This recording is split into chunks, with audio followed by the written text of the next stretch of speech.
The Honourable Minister. Thanks, Mr. Chair, and just doing a quick little mic check here. You can hear me okay? Thumbs up? Yes, I can. Okay, great. Thank you, and I appreciate the question from my friend from Transcona going on the line of again equity and diversity, within our within education.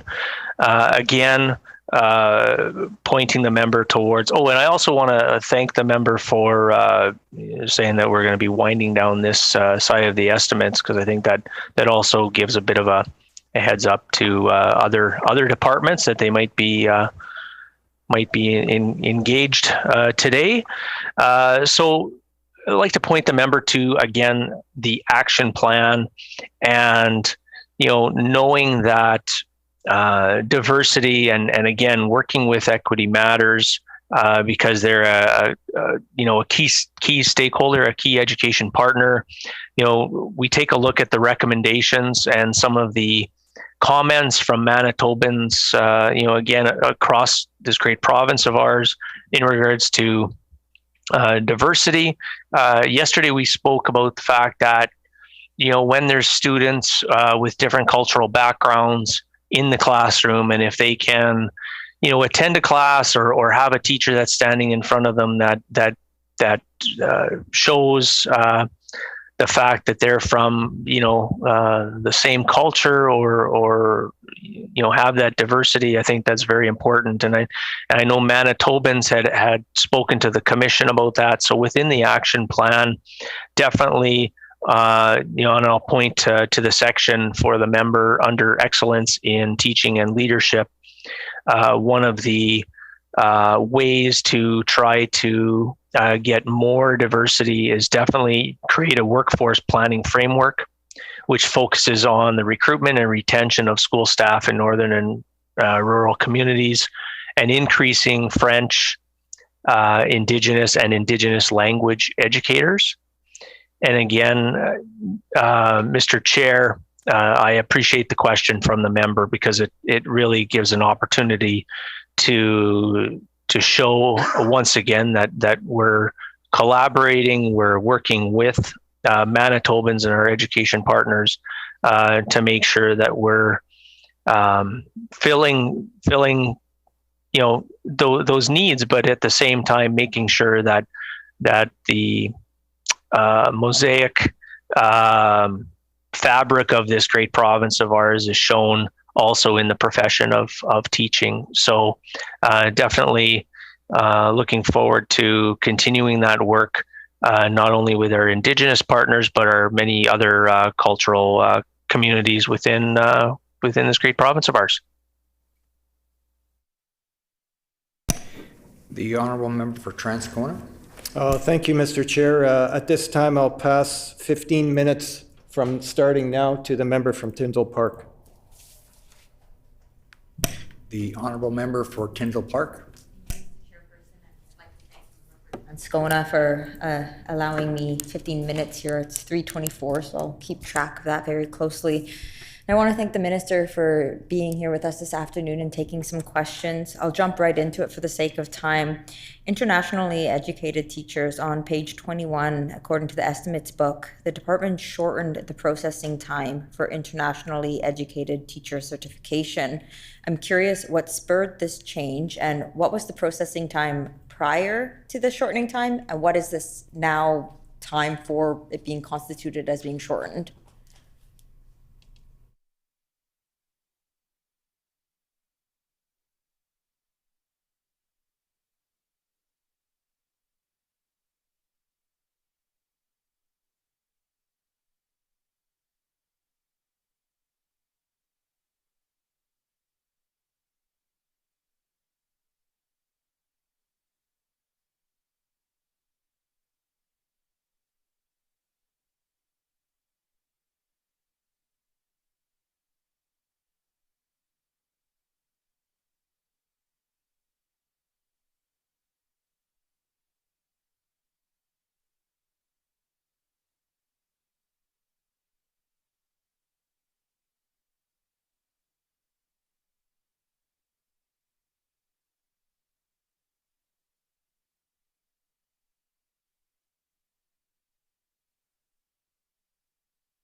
The Honorable Minister. Thank you, Mr. Chair, and just being cognizant of the of my friend from Tyndall Park's allotted time from the official opposition. I'll try to make my answers relatively short to her questions as well. So I would like to thank her for bringing up this very important question, and we know that, I think back to being a teacher and guidance counselor, and whenever we ended up having international students or exchange students come to the school, we'd always have to, it would take a little bit of time to check on credentials and then allocate certain credentials for their grade 9 to 12 credits, and just to see basically which credits equal what credits and whatever. So based on her specific question, and I'd also like to thank the member for actually bringing up the fact that about our balanced scorecard content, which is in the supplement. And I think it's very important that we're transparent to not only the members opposite, but also to Manitobans, probably more so to Manitobans, but it's still good. So as the member might or might not know, there's a group called WES, which is World Education Service, and basically what ends up happening is those credentials, it could take some time to get the credentials from that service, so that we can see exactly what credentials they actually receive once they come to Manitoba. Of course, the department remains committed, working with our education partners to help reduce those barriers for internationally educated teachers and ensure they're able to practice their profession right here in Manitoba. We're also reviewing the certification requirements for internationally educated teachers, and we're going to work with our education partners to identify the opportunities to strengthen employment linkages. And I think also part of that target that's on the balanced scorecard is also so that we have a baseline. I sort of want to remind her of when we decided to take and start, assessing how many internationally educated nurses we actually have in the province. So the Minister of Economic Development and Jobs at the time, working with me as Minister of Advanced Education, Skills and Immigration, and of course the Health Department, we launched that portal. And it's that bit of an inventory, so to speak, people inventory, skills inventory, to see what do we have already in the province, and then how can we skill them up to make sure that they've got the skills that are necessary to be working right here in Manitoba. So that I again thank her for bringing up the balanced scorecard and the fact that we do have a target to get this done.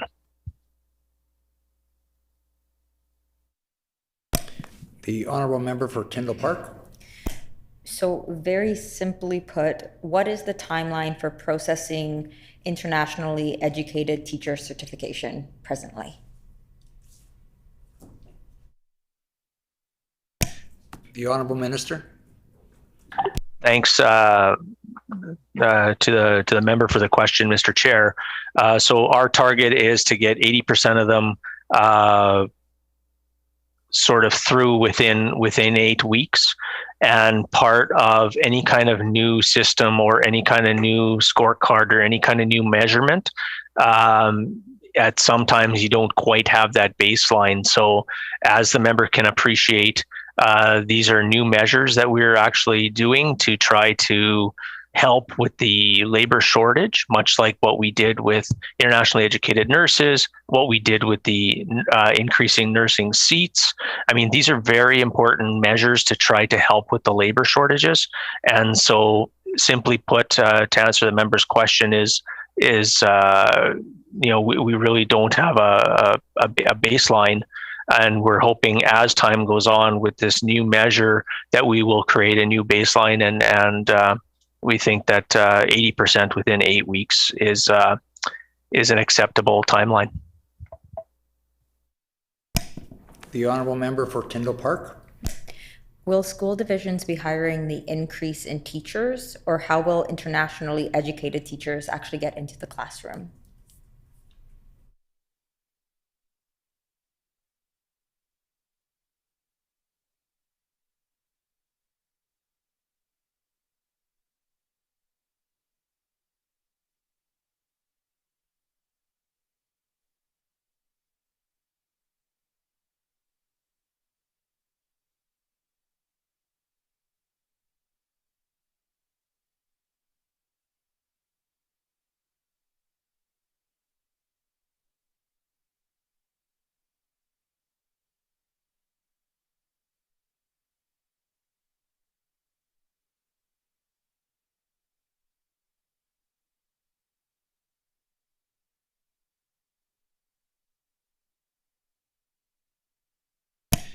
The honourable minister.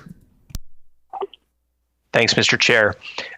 So as the member knows, knows partially, and then I'm going to answer some more of her question here, I guess, is the fact that, first of all, school divisions, school boards actually hire the teachers within the school divisions. And with this strategy, we're going to be partnering with those education partners, school boards, school divisions, so that there's a greater pool to draw from. And so once these internationally educated teachers receive their credentials and are able to teach in Manitoba, they can apply for positions, and that will just be a larger pool to draw from for school divisions. The honourable member for Tyndall Park. I'm going to jump to page 24, just talking about mandatory diversity and inclusion training for employees. The department will begin to track the number of employees who have completed mandatory diversity and inclusion training with a goal of 90%. So I'm curious why the goal is 90% and not 100%. And will the department be tracking the data of the number of employees in school divisions completing this training?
The honourable minister. Thanks, Mr. Chair, and as the member knows, this is something that is being asked to within the department as far as staff, and it's a point in time where technically, I mean, any given time there could be somebody on leave, whether that's a mat leave or sick leave or temporary leave or something along those lines. So that's why it's got that 90% mark, because if you said 100% and you had a few people that were away due to some form of personal leave or anything else, then that wouldn't work out in the math. So you have to leave a little bit of time for them when they come back to get that training. The honourable member for Tyndall Park. Thank you, Mr. Chairperson. And I've got 3 more minutes left, so I'm actually going to ask 2 questions, and I'm hoping the minister can address them the best way possible here. The first one is on page 30 about equity and diversity, how it's evident that the benchmarks for hiring of Indigenous peoples and persons with disabilities are not being met. So what is the plan to reach the benchmark for Indigenous peoples and persons with disabilities? That's my first question. And the second question is just any information that the minister can share with respect to programs for children with autism in schools right now. I'm hearing lots from my constituents just about programs being shifted from school to school and not enough spots for children with autism, if he can share any insight on that.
The honorable member for Tyndall Park, the 15 minutes is up. I would recognize the honorable member for Transcona. Thank you. Thank you, Mr. Chair. I'm taking direction from the chair, correct? Yeah. It's up to you Okay. to decide whether to, okay. The honorable member for Transcona. Thank you, Mr. Chair. At this time, I do not have any more questions. I'd like to move on to resolutions. Seeing no more questions from the committee, we will now move on to consideration of the resolutions.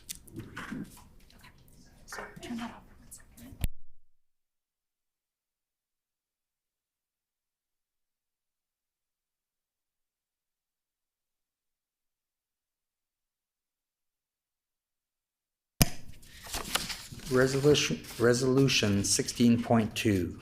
Resolve that there be granted to Her Majesty a sum not exceeding $37,959,000 for education and early childhood learning, student achievement and inclusion for the fiscal year ended March 31st, 2023. Shall the resolution pass? The resolution is accordingly passed. Resolution 16.3. Resolve that there be granted to Her Majesty a sum not exceeding $4,062,000 for education and early childhood learning, system performance and accountability for the fiscal year ending March 31st, 2023. Shall the resolution pass? The resolution is accordingly passed. Resolution 16.4, resolve that there be granted to Her Majesty a sum not exceeding $1,584,784,000 for education and early childhood learning support to schools for the fiscal year ending March 31st, 2023. Shall the resolution pass? Pass. The resolution is accordingly passed. Resolution 16.5, resolve that there be granted to Her Majesty a sum not exceeding $15,211,000 for education and early childhood learning, corporate services for the fiscal year ending March 31st, 2023. Shall the resolution pass? Pass. The resolution is accordingly passed. Resolution 16.6, resolve that there be granted to Her Majesty a sum not exceeding $435,148,000 for education and early childhood learning and childcare for the fiscal year ended. I apologize.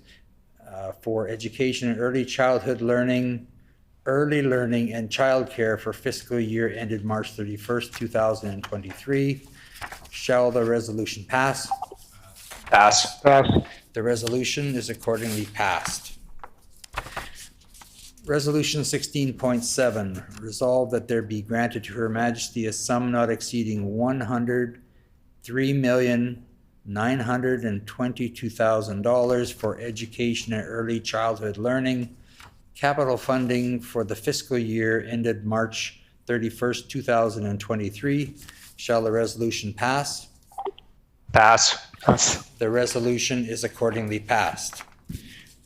Resolution 16.8, resolve that there be granted to Her Majesty a sum not exceeding $260,385,000 for education and early childhood learning, other reporting entities, capital investment for the fiscal year ending March 31st, 2023. Shall the resolution pass? Pass. The resolution is accordingly passed. The last item to be considered for estimates of this department is item 16.1 bracket A, the minister's salary, contained in resolution 16.1. The floor is open for questions. The honorable member for Transcona.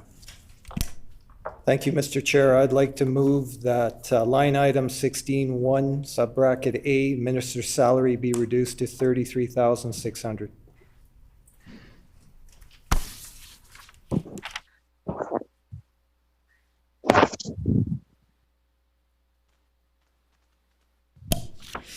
It is a move by the honorable member for Transcona that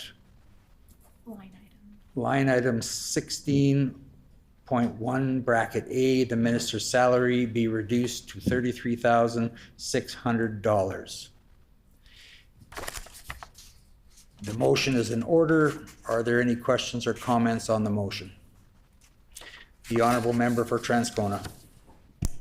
Well, thank you, Mr. Chair. I'd just like to put on the record that 6 years of underfunding, as outlined clearly in the frame documents, has resulted in cuts, real cuts to teaching staff, teacher librarians, other professional staff throughout the province. It's also resulted in cuts to EAs and other support staff. A 1.34% increase in the base budget isn't going to result in taking care of these cuts and ensuring that we have services for kids. It's also resulted, Mr. Chair, in cuts to programs like reading recovery, speech language, and longer wait times for clinical services. And this is coming up in the 22-23 budget based on the number given to school divisions from the province. These are the facts that are now impacting schools in Manitoba. Therefore, the rationale for the reduction in the minister's salary. Thank you, Mr. Chair. Is there anyone else want to include in this debate? Seeing none, is the committee ready for the question? Shall the motion pass? Yay. I hear a no. No. All those in favor of the motion, please say aye. Aye. All those opposed to the motion, please say nay. Nay. In my opinion, the nays have it. On division.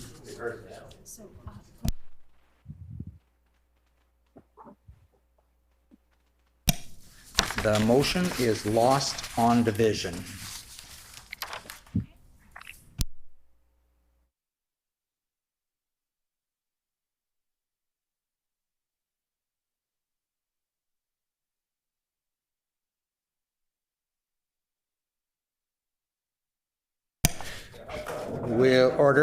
We'll now put the question to resolution 16.1. Resolve that there be granted to Her Majesty a sum not exceeding $2,550,000 for education and early childhood learning, administration and finance for the fiscal year ending March 31st, 2023. Shall the resolution pass? Pass. The resolution is accordingly passed. This completes the estimates of the Department of Education and Early Childhood Learning. The next set of estimates to be considered by this section of the Committee of Supply is for the Department of Finance. Shall we briefly recess to allow the minister and critics the opportunity to prepare for the commencement of the next department? Agreed and so ordered. The committee is now recessed.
Will the committee supply please come to order? This section of the committee supply will now consider the estimates of the Department of Finance. Does the Honourable Minister have an opening statement? I do. The Honourable Minister.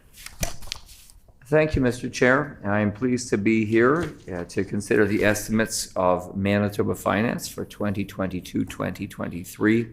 Manitoba Finance is committed to a post-pandemic economic recovery strategy that protects the health and safety of Manitobans.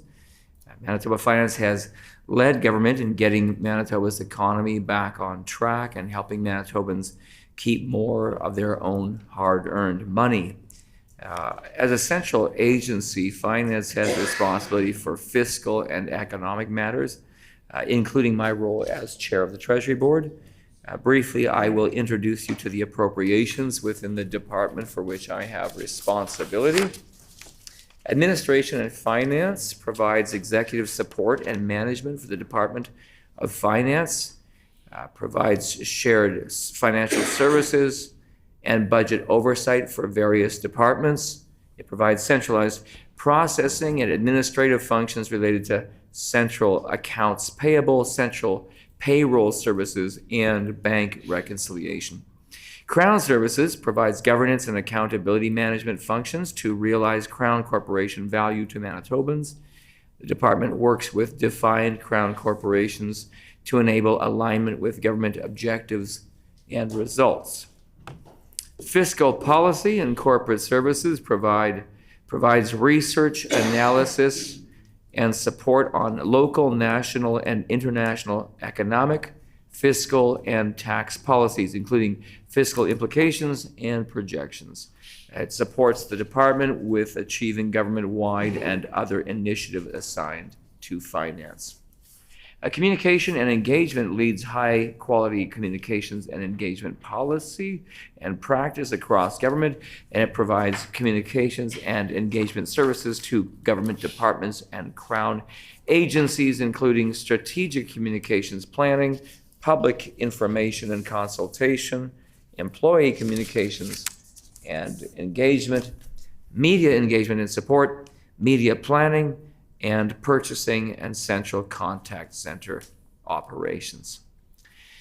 Information and Privacy Policy Secretariat advances openness and transparency across government departments, agencies, and local public bodies by providing legislative and policy analysis, personal information management advice, and training and support services that promote compliance with the Freedom of Information and Protection of Privacy Act and related legislation. Provides information resources about the public right of access to information and the protection of privacy. Treasury manages in the borrowing programs, cash resources, and investment and debt activities of government and government agencies. Compliance and enforcement ensures the effective administration and collection of provincial tax revenues. It informs, educates, audits, and investigates to promote and ensure compliance by taxpayers with tax legislation. Treasury Board Secretariat provides analytic function or support to the Treasury Board by fulfilling its responsibilities for fiscal management, program and organizational reviews as established under the Financial Administration Act, including the integration of policy decisions with the longer-term fiscal plans of government, the analysis and monitoring of program performance measures, and the fiscal position of the Government of Manitoba, the planning and coordination of the budgetary process, undertaking strategic initiatives and targeted program reviews and coordination of the use of balanced scorecards across government, establishing and overseeing corporate controllership and financial management policies for government, provision of internal audit and advisory services to government departments and agencies regarding internal controls, the preparation of the summary public accounts for government in accordance with the public sector accounting standards, and evaluating and overseeing accounting and financial management policies and systems across government to effectively deliver summary financial statements that reflect the actual financial position of the Government of Manitoba. And last but not least, Finance includes one additional special operating agency, the Manitoba Financial Services Agency, MFSA, MFSA protects Manitoba investors and facilitates dynamic and competitive capital and real estate markets to promote economic development while fostering public confidence in those markets. It provides a regulatory framework for the insurance sector, trust and loan companies, credit unions, and caisse populaire and cooperatives operating in Manitoba. The Policy and Planning Secretariat provides advice and support to Cabinet in advancing major government policies and initiatives. And within intergovernmental affairs is federal-provincial relations that provides advice, analysis, and support in managing Manitoba's relations with the federal government and other provincial territorial governments, and international relations that provides advice, analysis, and support for Manitoba's international activities and manages Manitoba's relationships with foreign governments. I just want to touch on a few highlights, some of our accomplishments over the past year. As you know, Manitoba's public accounts for the last fiscal year of 2020-2021 showed that Manitoba incurred a deficit of $2.117 billion for the year ending March the 31st, 2021.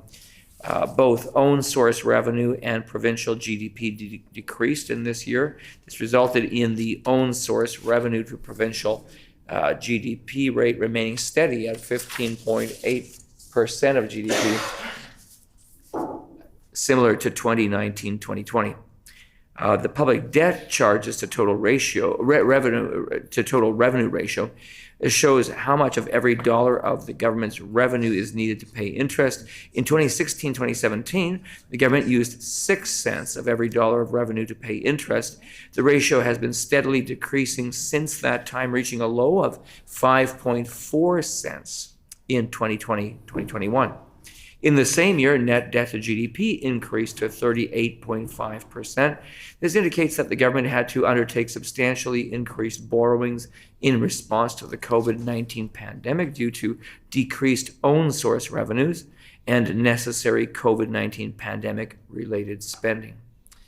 As a result of the large deficit and the health and economic challenges presented by the COVID-19 pandemic, the annual net loss to the provincial GDP decreased from 0% in 2019-2020, when the net income was $5 million surplus, to minus 3.0% in 2020-2021.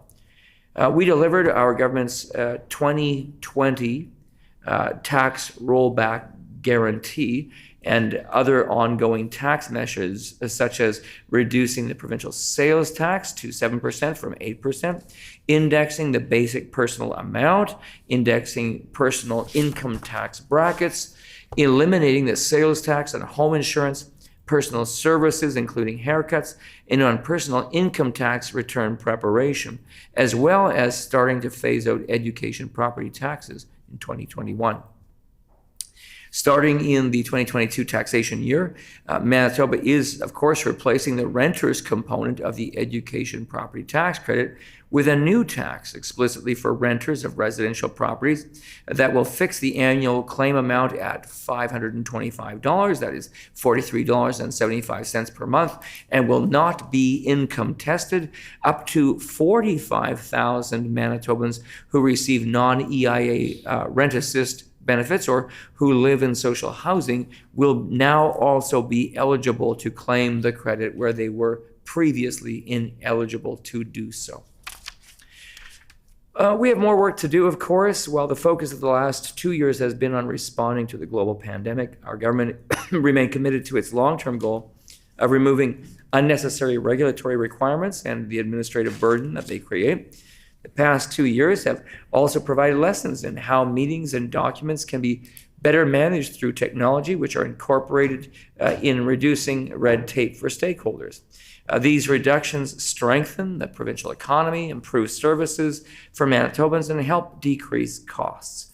Manitoba's efforts in regulatory accountability have received positive feedback and support from stakeholders. Since 2016, the regulatory requirements have been reduced by 10%. As a matter of fact, just earlier today in question period, we got an update that indicated that the Canadian Federation for Independent Business has once again given Manitoba an A when it comes to reducing that regulatory burden to businesses. And we are proud to continue to be recognized in our work to streamline the experience of groups and businesses and individuals and organizations and nonprofits as they interact with government.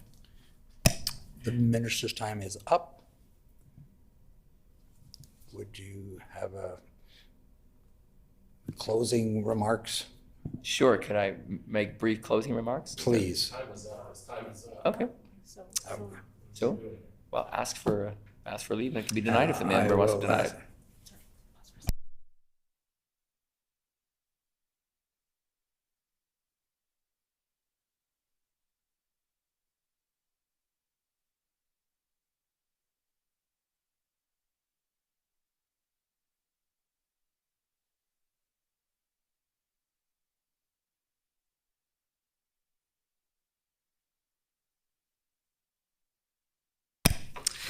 The Honourable Minister. Apologies, I'm new to the format. I wasn't sure where to look for the time. So I see that my time allotted has expired. Is there leave for me to quickly conclude?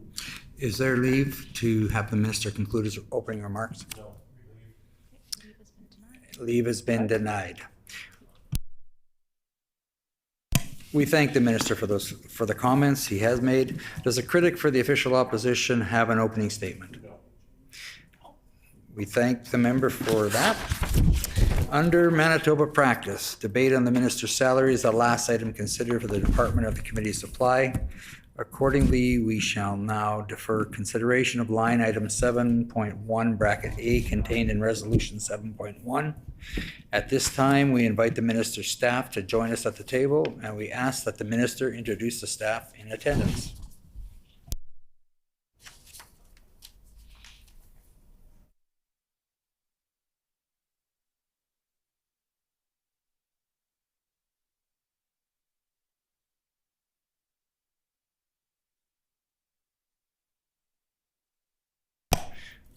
I would ask for the Minister of Finance to introduce his staff.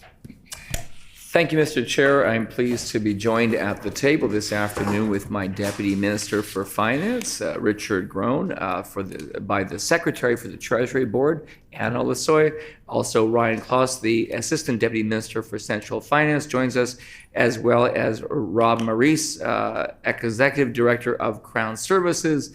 In the background, I would also want to recognize my SA, my Special Assistant, who is Larissa Gobert, and somewhere monitoring us on audio and video is my Executive Assistant, Graham Rankin. We thank the Minister for those introductions. According to our Rule 77, bracket 16, during the consideration of departmental estimates, questioning for each department shall proceed in a global manner, with questions put separately on all resolutions once the official opposition critic indicates that questioning has concluded. The floor is now open for questions. The Honourable Member for Fort Garry. Thank you, and I just wanted to extend my thanks to the public servants who are here today and for the support that you're giving. It's much appreciated, and hopefully this will be very revealing. So I'm wondering if the minister would provide us with an undertaking to give us the most recent financial administration manual.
The Honourable Minister. So, Mr. Chair, I'm now up to speed, and I can see that we've got the clock over there, and that's the one that I need to watch. So apologies for exceeding my time on my opening statement. All that I meant to also include at the end of my statement was simply to say that, you know, we continue to face headwinds as a province, but we're giving good tax savings to Manitobans because they need it now. And I welcome our conversations in this Committee of Supply on affordability and what Manitobans are saying about the pressure on their finances as we continue to see the effect of inflation operating. That's a very real factor. And also I wanted to mention at the end of my speech as well that, of course, we're bringing those savings in the form of our education property tax rebate, in the form of changes to the post-secondary education health levy, the payroll tax. And also, we continue to look ahead and plan for things like the response to the Ukraine, what COVID-19 is doing and how the government must be prepared to react to that, what the geopolitical risk looks like for Manitoba, supply chain issues that we continue to monitor. And the last thing I would have added, if I would have had time in my opening statement, would simply have been to thank my staff, to thank all the staff of the Department of Finance and in the Treasury Board Secretariat and in the Crown Services Secretariat, both those senior civil servants who I indicated by name in my remarks, and also through them to the very many fine people who work every day in the Department of Finance on behalf of citizens.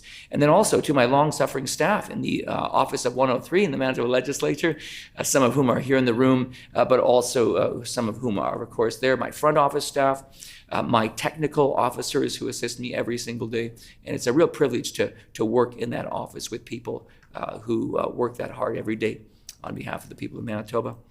To the member's question, it is a bit of an odd question. It's not one that officials can remember ever having before at a committee of supply. I can't remember ever asking such a question when I was the critic of finance some years ago, when the member for Port East Prairie and I were first into the legislature in 2011. I'm not certain what value it adds. The Financial Manual of Administration is an internal document that guides senior civil servants in knowing how to perform their jobs.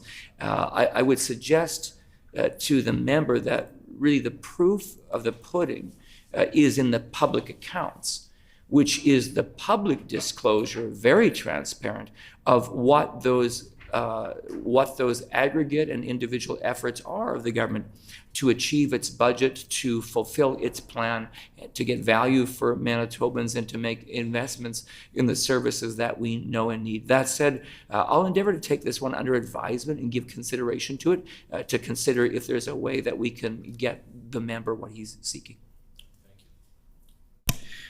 The Honourable Member for Fort Garry. I really appreciate the minister's consideration on that. Thank you. In relation to what's forecasted for spending on strategic infrastructure for the 2021-2022 year, can the minister advise how much is going to be spent and if he could break that spending down by project?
The Honourable Minister. I thank the member for the question. I had indicated that his last question was a little surprising because it was a little out of the ordinary. If the first question was a little out of the ordinary, the second one is even more out of the ordinary because the member actually asked for me to read in a detailed list. I don't think he actually wants me to do that because he's talking about a list of projects that would be in the thousands. If for Manitoba Hydro alone, which is listed among our strategic infrastructure investments, it would be thousands of individual projects for strategic investment at all levels of project completion. Projects, of course, don't all start and end within a single fiscal year. They are conceived, they are designed, they reach various levels of approval, they receive ratification at the Treasury Board, or at least with operating agencies and Crown corporations. We're doing a better job of bringing those groups back to defend their estimates at all parts of our government reporting entity. For years, we've been at work to build a better, more durable government reporting entity with that focus on summary accounting. So all of those projects, you can say, are referenced here. They're all listed, I would remind the member, in terms of the categories on page 92 of the budget, 2022 budget. I can break down for him those categories. Of course, he knows that we're making strategic investments in healthcare. We just updated Manitobans and talked about the almost $150 million expansion of the emergency department at St. Boniface Hospital. But of course, there's much, much more for healthcare, including the over $800 million for capital commitments for what we're calling cornerstone rural healthcare facilities, all a part of our government's Manitoba Clinical Services and Preventative Services Plan, Clinical and Preventative Services Plan. That's the title of that particular area of expenditure. That includes projects for Portage, Steinbach, Winkler, Mortonette boundary trails. It includes Western Manitoba projects. Very proud of those investments. The member knows we're making record investments in housing, in IT. Of course, he's aware of the fact that that in highways infrastructure, we've committed to a $1.5 billion expenditure investment over 3 years.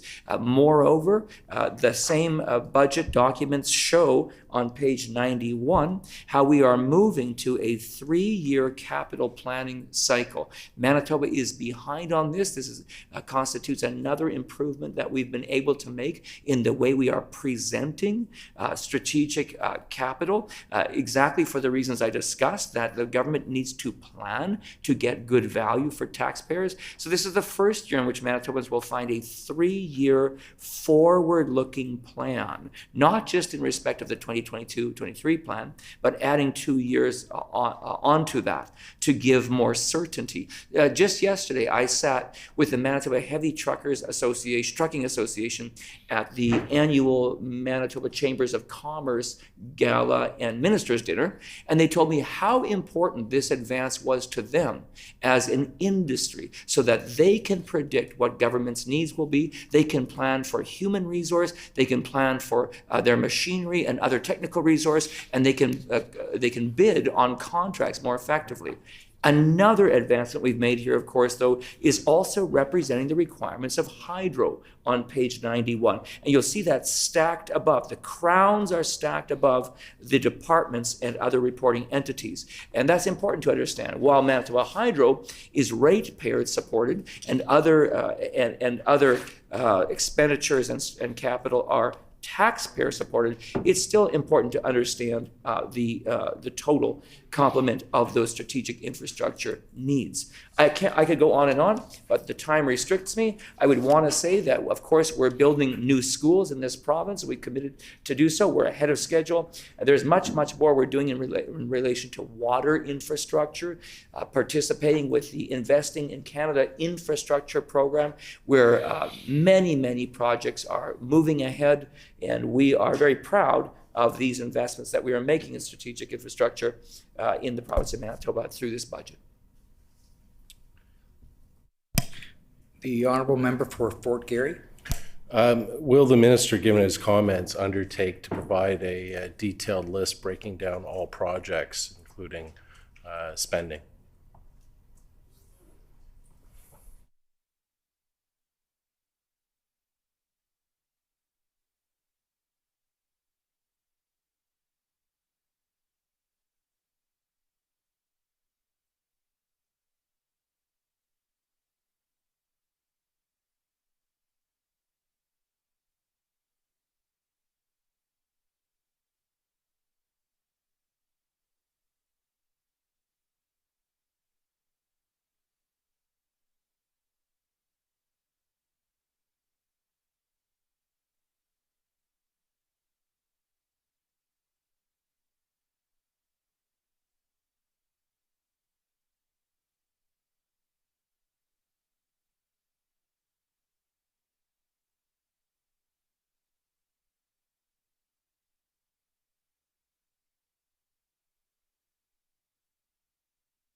The Honourable Minister.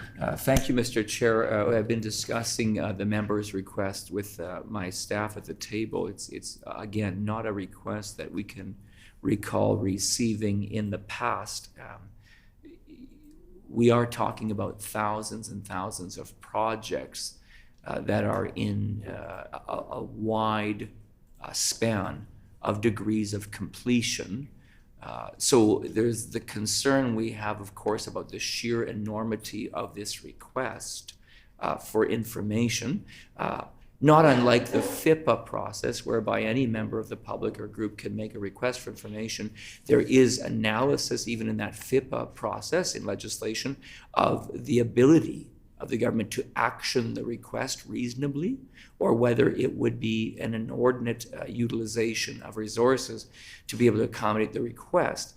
But beyond that, I would also want to caution the member, there are concerns that are actually financial in nature about the request, because the member is requesting to know all of the projects, and that would mean he's asking for projects that would be even pre-tendering in nature.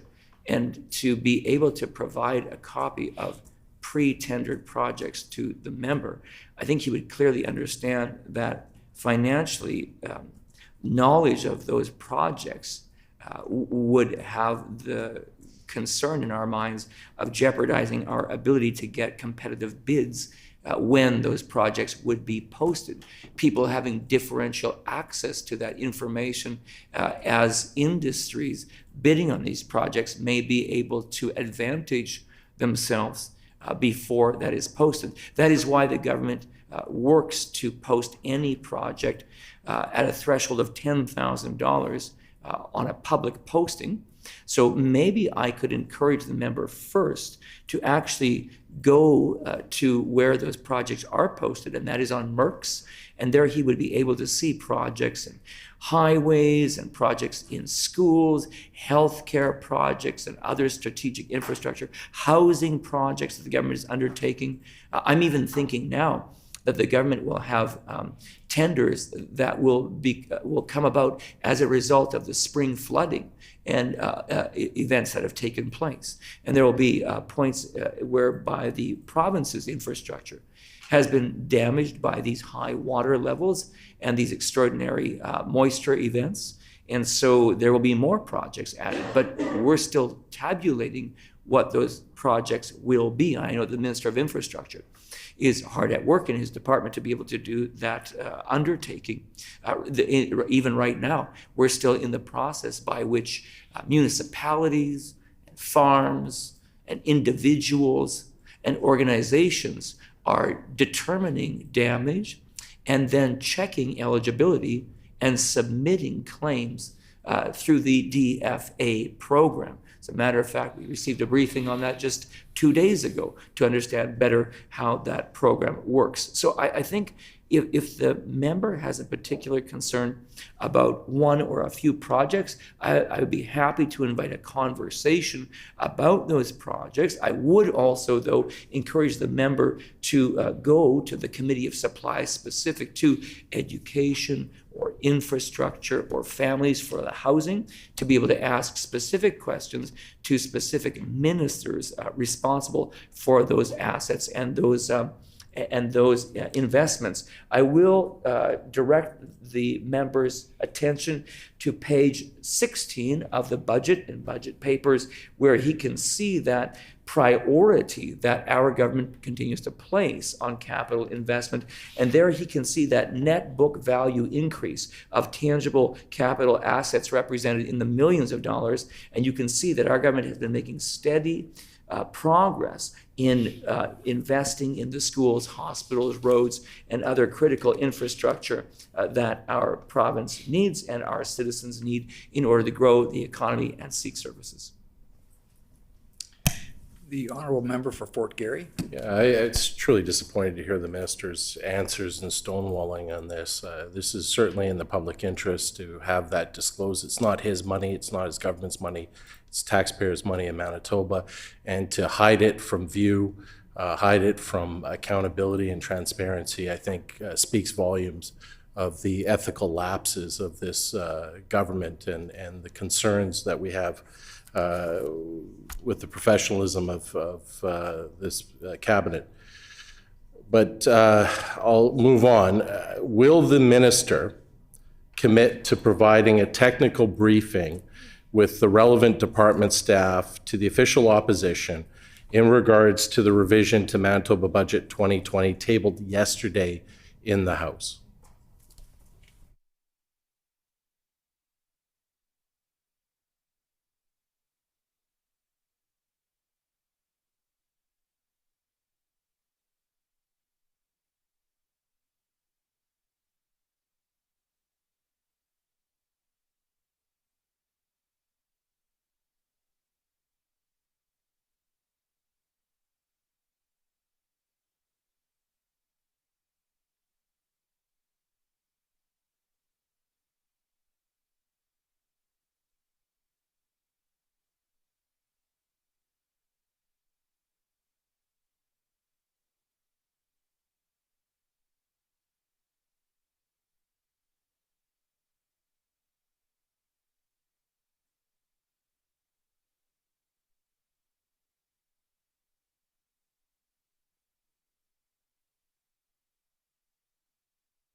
The Honourable Minister. Yeah, thanks. I'm trying to think of a way in which we could provide a satisfying answer to the member on the previous question he asked about the strategic infrastructure. Of course, he's got good information in front of him in the form of the budget and the breakdown to subcategory of those areas in which we're making strategic investments. He can see the increase in the tangible capital assets in the government books. But if there's specific projects the member wants to see, then he can make those specific requests. I always want to be reasonable about requests made on hardworking department staff, and I don't think that the member could claim that our practice in this respect is somehow out of step with other jurisdictions in Canada. To the member's point about yesterday's revision to the estimates of expenditure, yes, I'm very happy to provide for him a technical briefing. I think it's a very good idea. It came up suddenly yesterday that I needed to get that done on that day. Otherwise, I would have actually offered that technical briefing in the first day. Let me spin through a very brief overview of how the changes work, and then absolutely would be happy to offer up staff to be able to additionally walk through. Essentially, the reason we brought the change yesterday in respect of this revision to the estimates of expenditure, and it certainly isn't unique. This has happened before in the past. I've seen revisions to estimates of expenditure, but this one in particular is a consequence simply of timing. And it has to do with the timing difference between a fiscal year and a calendar year. So we vote authority for a budget on a fiscal year beginning on April the 1st and continuing till March the 31st of the next year. But indeed, when it comes to property taxes, those are assessed by municipality on a calendar year, and cash payments, in this case, we're trying to make cash payments of those rebates in the calendar year. So essentially, what we have done in this case is, because it became clear that the opposition parties were not looking like they were going to support the passage of Budget 2022 before this House rises in June, it became necessary for our government to think about an alternate means by which to vote authority for this education property tax rebate to Manitobans.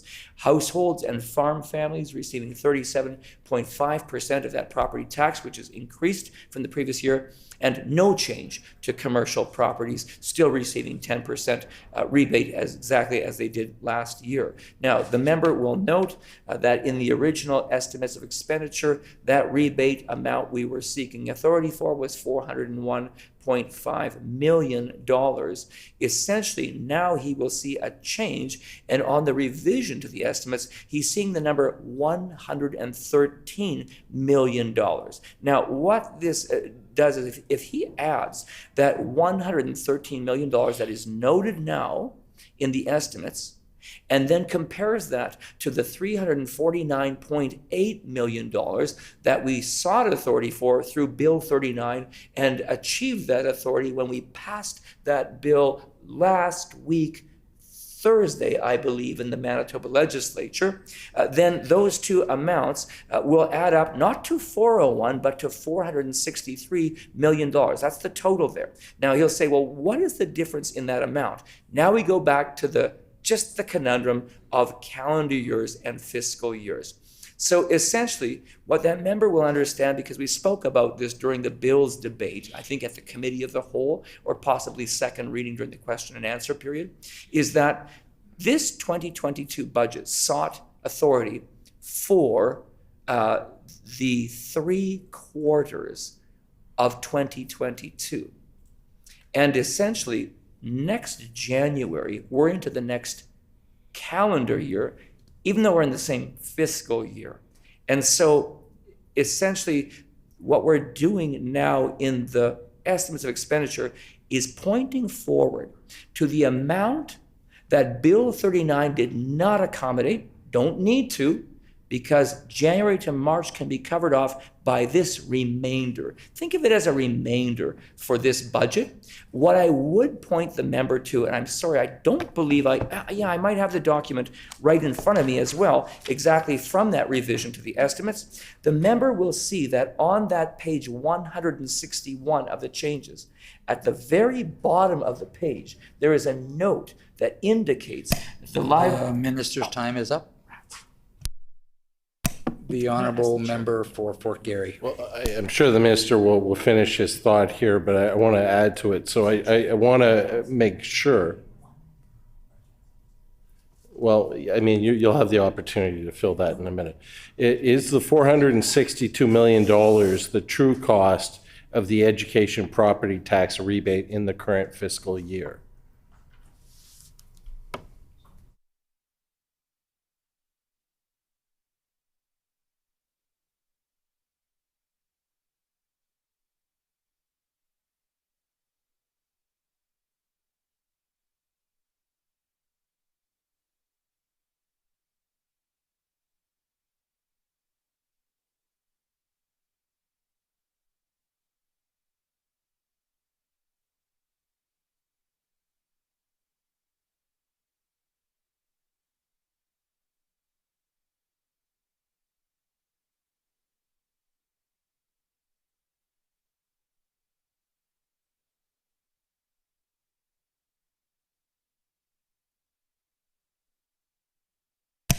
The honourable minister.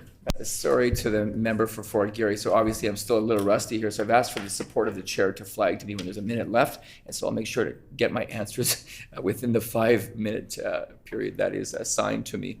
I remember this happened last year as well when I mistakenly thought that I had 10 minutes per answer.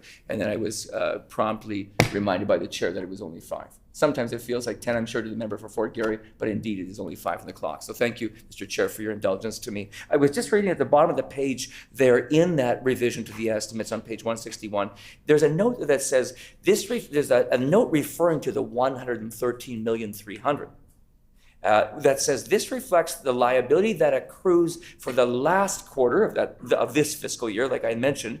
The amount authorized to be expended in the 2022 calendar year is provided for in the Appropriation Act 2022 school tax rebate, which was debated and passed last week in the legislature. So when the member asked the question about the 463, yes, essentially that is the authority necessary for the calendar year of 2022, and also pointing back for the accrual that would be necessary from that previous 1 quarter of the year. So it's always this difference between looking forward and looking back. I think the main takeaway, though, is that there is no change. Bottom line, there is no change to the government's commitment. There's a page in our budget towards the end that talks about the total commitment on the tax measures. And I'm just locating it for him now. Here we go. And what it shows is that in the first year of the credit, the full rebate cost was $246.5 million in 2021. In this year of the credit, $349.9 million.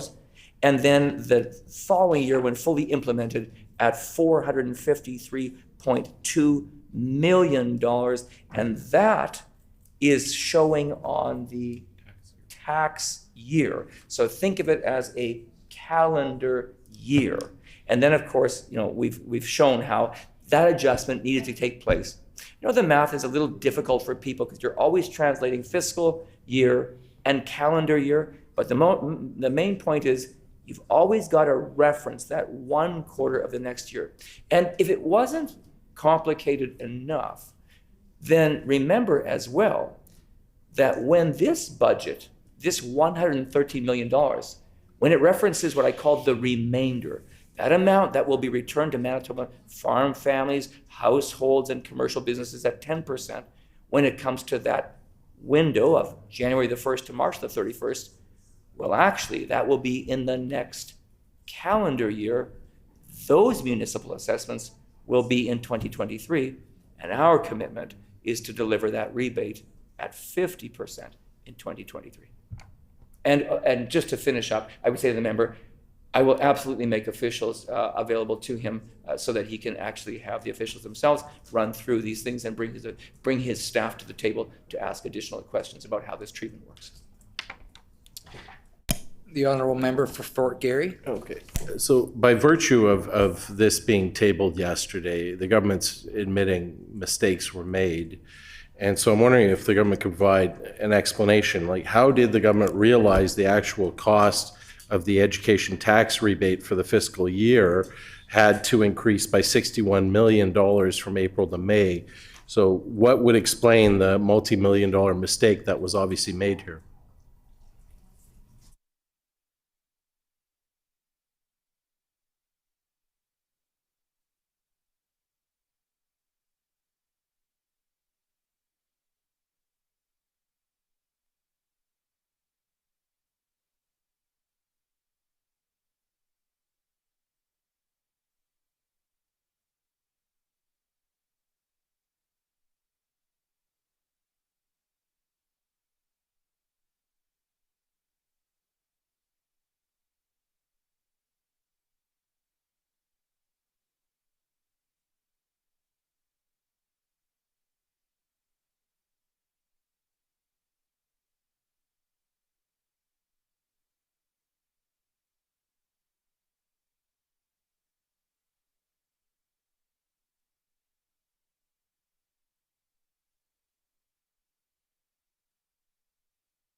The honourable minister.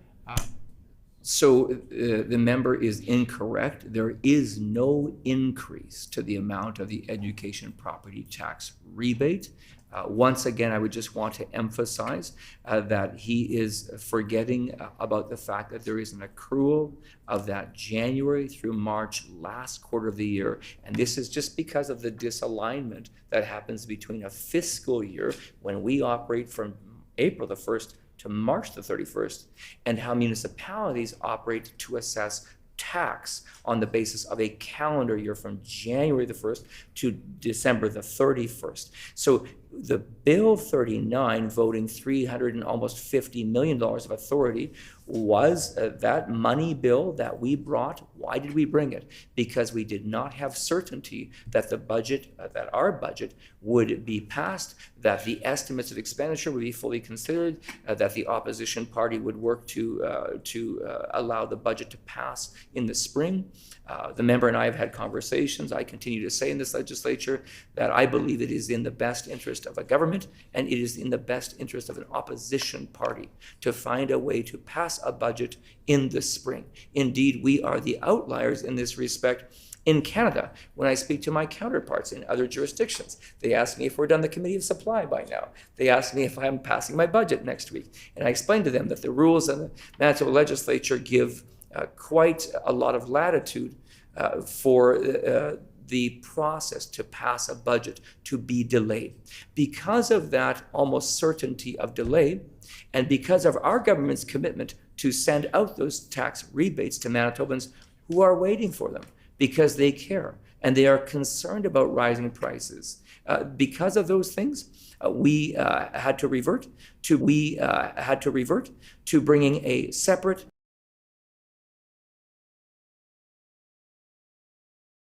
to the estimates of expenditure due.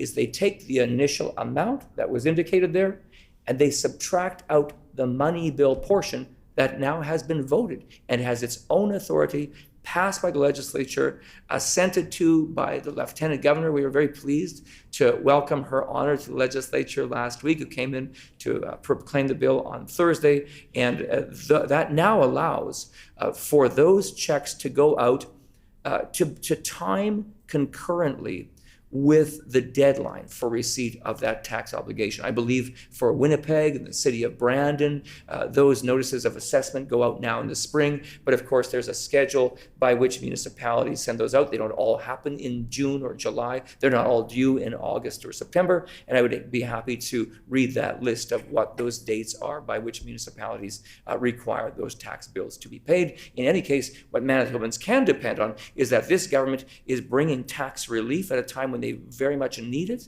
and we are making sure that they have those rebate checks to coordinate with the time in which their property tax bill for education will come in the mail.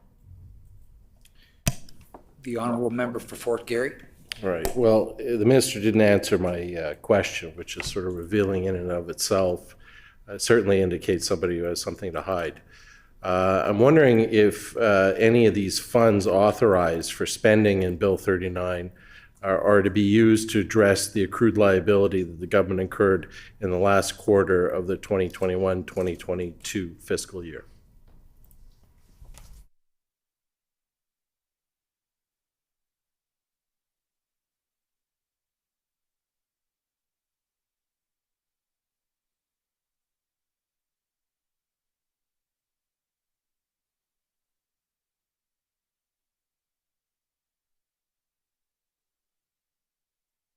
The honourable minister.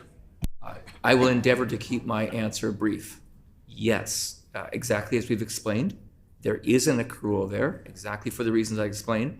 Because of the difference between the calendar year and the fiscal year, part of that reference is to that one quarter of the year. And that's what I called, it's probably not the right term, but I called it the remainder.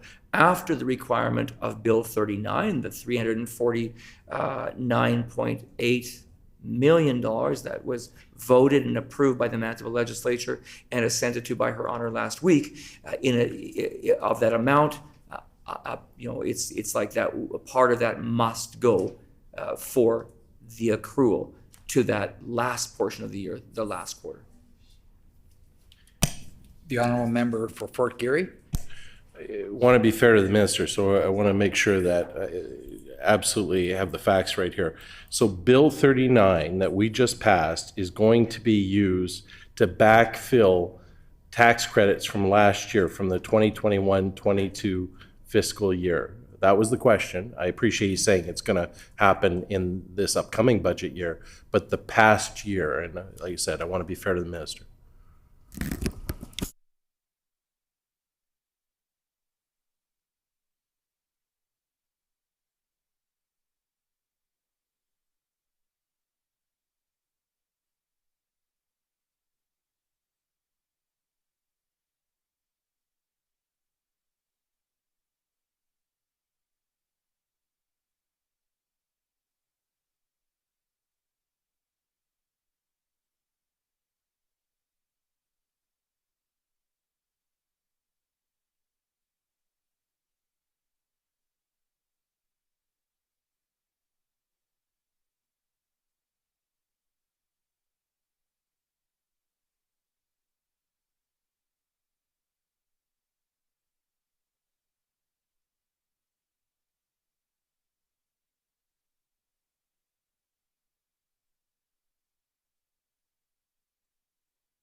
The honourable minister.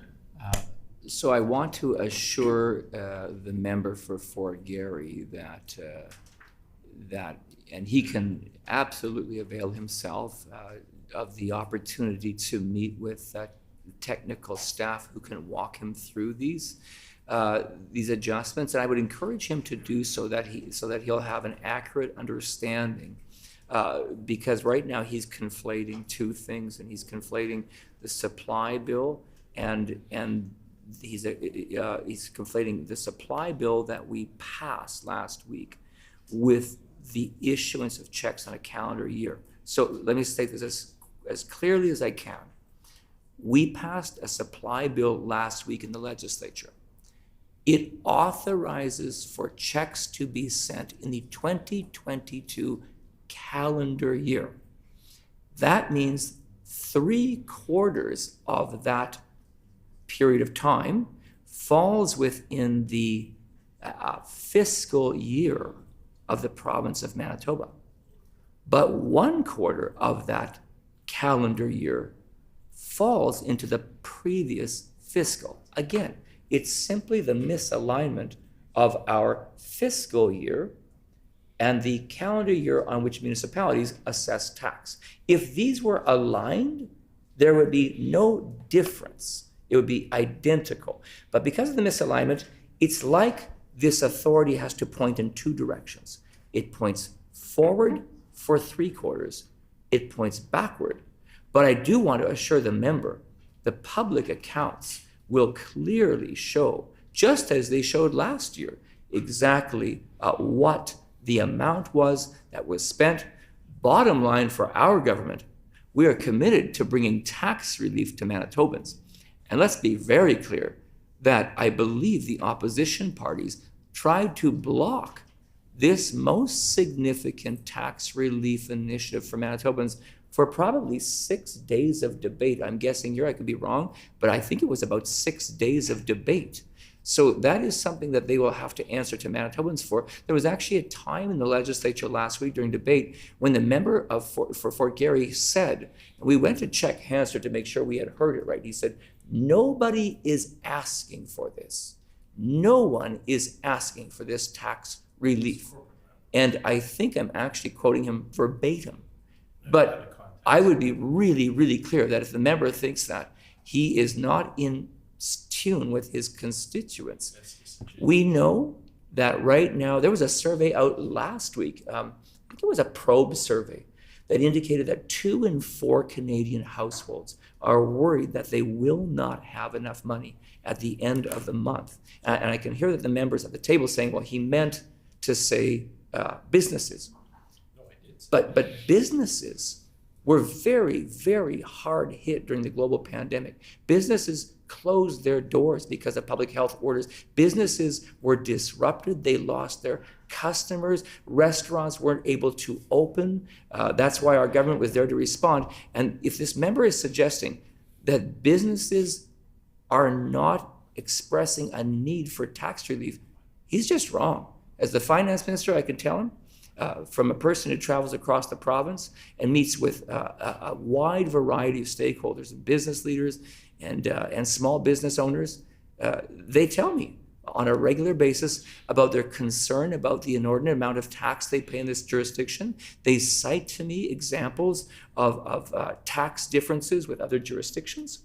And they tell me that these measures help, especially coming on the heels of a 2-year global pandemic. That is why it is important that we are focused on the concerns that Manitobans are expressing to provide tax relief, and we are very proud to be providing that in a timely way through Bill 39, through the mechanism that I just described. I'll just summarize by saying we will completely agree to make technical staff available for a briefing with the member. We will invite the other opposition party to be present at the same briefing.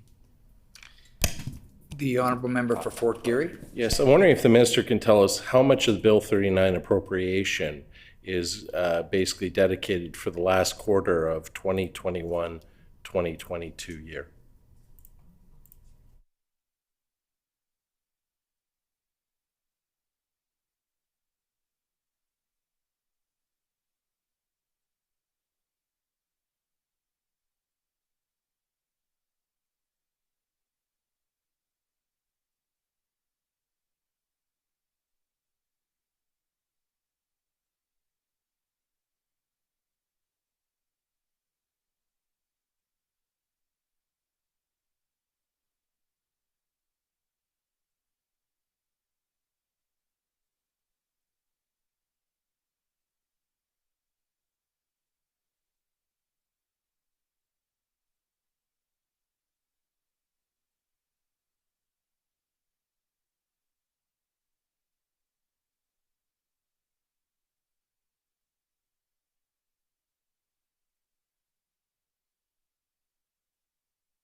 The Honourable Minister. I have good news for the member of Fort Garry, and that is that at the table here we were just discussing, and of course, because I'm referring to an accrual for the first 3 months of 2022, because it's 2022, that year ending on March the 31st, the member won't have to wait for long for the public accounts to actually show exactly what that amount is. But I think in terms of a planning assumption, essentially we've made the assumption that the accrual is 25% of the total amount. So it's 3 months of 12 months of the year.